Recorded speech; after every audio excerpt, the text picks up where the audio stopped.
Good morning and welcome to Hippie Christmas with MrTieDye. So today we have the backwards spiral that I dyed up on Wednesday's show. So we're going to get this opened up. Alright, here we go.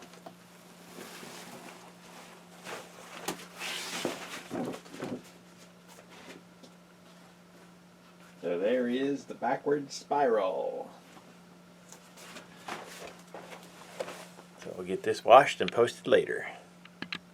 Okay, and here's a bonus. After I got done dyeing that backwards spiral for the live video, I wondered what would happen if I painted black dye on just the edges.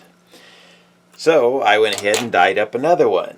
So this one I dyed in fire colors. I dyed 2 orange, 2 yellow, 2 fuchsia, and then I painted black.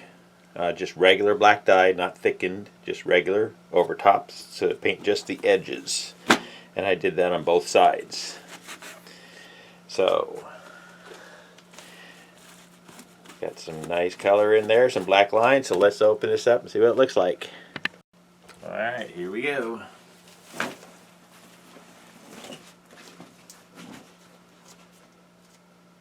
There's the backwards spiral with black lines over top of it. So we'll get this washed and posted later.